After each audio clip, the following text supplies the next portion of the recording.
My fellow Filipinos, I speak to you today as a Filipino who has dedicated my life to public service and loved this country too much to stay silent. I once believed our nation was finally rising, only to see corruption pull it back down again. Our people are struggling. Prices are high. There is flooding everywhere, and billions are being lost to corruption. This flood control scandal is the biggest corruption scheme I have witnessed in my entire life, having seen 8 presidents lead this nation. This is an obvious, well-orchestrated scheme created by this administration to exploit the country's national budget for personal gain. The floods have only worsened during Marcos Jr. administration. Why? Because there was never a master plan for flood control. Only scattered projects approved anywhere and everywhere, without coordination, flood mapping studies, or honesty. Worse, our farmers' crops keep getting destroyed because a dike meant to protect the river failed. Family homes continue to be washed away by flash flood, and our children, the poor, and the entire nation is paying this price. The BBM administration has invested ₱500 billion in flood control alone. More than 9,800 flood control projects have been built, but why do the floods keep getting worse? Let us speak plainly. Public funds are not released easily. There is a process, and at the very top of that process sits one man, the President of the Republic of the Philippines. Every year, before Congress sees any line item, the President reviews and approves the National Expenditure Program, the NEP. That is the master plan of where our money will go. Without his signature and approval, it cannot move forward. The Department of Budget and Management, or DBM, then prepares and releases the funds with the President's approval. The Department of Public Works and Highways, DPWH, who also takes orders from the President, implement the project. These are not independent agencies. They follow the President's direction and instruction. And when Congress debates the budget and send it back to Malacanang, who signed it into law? The President himself. He approves the General Appropriation Act, or GAA, with full knowledge of its content. So when the Congress and Senate inserted $450 billion in public work funds and Marcos Jr. vetoed only $29 billion, it means he personally reviewed the remaining ₱421 billion in infrastructure.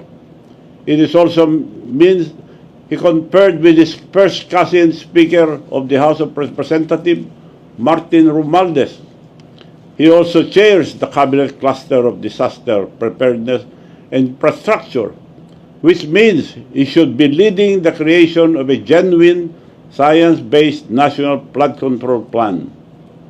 He is responsible for the long-term plan of his own Build Better More program. But instead, it has turned into Build More, Waste More.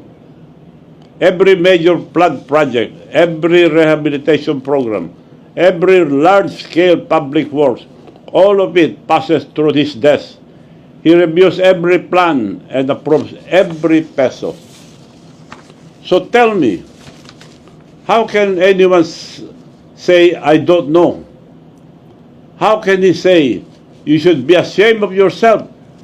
Perhaps it is you that you should be ashamed of yourself, Mr. President. Filipinos' hard-earned pesos have disappeared into flood controls projects like ghosts. Who carries the ultimate responsibility? It is not the officials, not the engineers, not the contractors. It is the president who holds the power and the trust of the nation. Corruption has been allowed to flood every agency of this government. It is a failure of leadership at the very top. What our president is doing is shifting the blame to others to save himself. That, ladies and gentlemen, is called a weak leader. Let me ask this simple question. Why is the ICI, the Independent Commission on Infrastructure, not investigating Ilocos Norte? Did you know that majority of the flood control projects in Ilocos Norte are contracted to either the Discayas or the newly elected Lawag mayor, handpicked by the president himself? Almost 4 billion pesos has been funneled to this mayor, who is their favorite contractor since Bongbong administration. Why is this not being flagged? The controversial Discayas themselves have 2.7 billion flood control projects that are paid in advance, with some uncompleted in Ilocos Norte. Why are the investigations skipping Ilocos Norte? The clearest example of how corruption hides under political protection. If he is doing this in his own province, then there is no doubt he is doing this to the rest of the country. I challenge you, Mr. President, to order your so-called independent body, the ICI, to begin this probe in your own province of Ilocos Norte. Prove credibility first before diverting blame to others. I challenge the youth and the religious group to accompany the ICI in their investigation of Ilocos Norte. I urge the public to call out the engineers and contractors in Ilocos Norte to stop protecting the mastermind. Look at how they will spin the story and try to silence me. The so-called plunder case they filed against me is a baseless complaint, a political weapon meant to destroy me because I have chosen to speak the truth about corruption at the highest level. If there is any truth to any accusations against me, I am willing to go to jail. I am a man of one word. The complainant of this plunder case, Attorney Tilly Cordero, who has a record of being suspended for 6 months by the Supreme Court for violation of the Code of Professional Responsibility, or CPR, of lawyers. She even came to my house asking for money, proof of pictures which I will post publicly. She is the first cousin of the mayor I defeated in Narvacan, Mayor Edgardo Zaragoza, the most corrupt mayor that Ilocos has ever had. For 33 years that he and family were mayors, there has been no progress, no new municipal building, no new market, and barely any infrastructure except ghost project. This mayor even had ghost farmers to convert public funds to the mayor's pocket. In my barangay Solbec alone, they appropriated 9 million pesos for the benefits of 65,000 ghost farmers, while the official registered farmers are only 80, with the whole population of Narvacan being only 44,000. I filed that case 10 years ago, but the Ombudsman has not even touched that very blatant case up to now. Why have they accepted this fake complaint against me in just one day, but not act on the real plunder case I have filed against Mayor Zaragoza?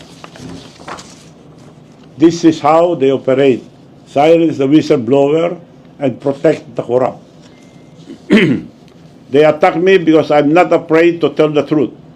But take note, all their paid online troll farms and their attack dogs will never silence me. My countrymen, let us no longer be fooled. We keep trusting the same name.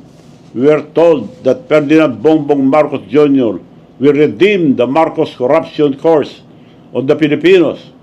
But look around, his government agencies are flooding with corruption, and before it blows up into his face, He used the Suna to tell the story as if he is the hero who uncovered the mess to save himself while deflecting the blame on others.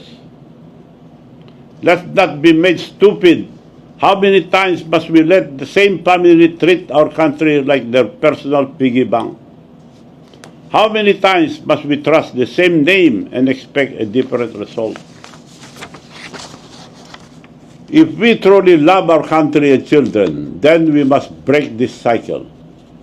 We are on the verge of exposing the biggest corruption scandal in the Philippine history.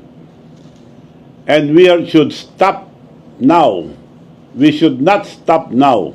Let us not allow the ICI, which was created by the President himself, to control or limit the investigation.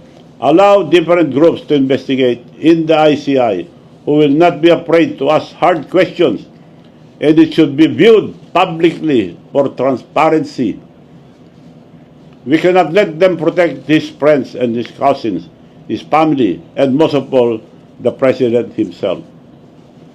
Now that the truth is out, we cannot wait for change. We must force it. Thus, in power will not fix this system. It must be the people. First, to our farmers and workers, demand accountability.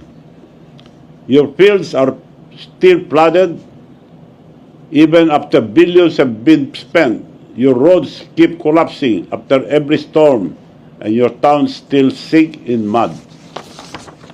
Second, let the student lead, stand up, organize, and lead the peaceful but powerful movement. This is your future. They are stealing. Stand united. When the youth stand united as one, no power can silence them. Third, and I appeal to all politicians, politicians should set aside ambition. Forget colors, forget alliances. This is no longer about politics. This is about restoring the nation's honor. Those who still have integrity, speak now. History will remember the few who stood up and forget the many who stayed silent. Fourth, the police and armed forces stand with the people, not with the powerful. You swore an oath to defend the Republic, not any single politician. When the people protest peacefully, please protect them. Do not prosecute them. For our mutual education, the primary provision that defines the duty of the armed forces of the Philippines under the Constitution is Section 3, Article 2, which provides, thus, civilian authority is at all times supreme over the military. The armed forces of the Philippines is the protector of the people and the state to secure the sovereignty of the state and the integrity of the national territory. Reading the above provision does not say that the AFP is the protector of the President and his government. It says protector of the people and the state. And finally, to all Filipinos, demand accountability at the top.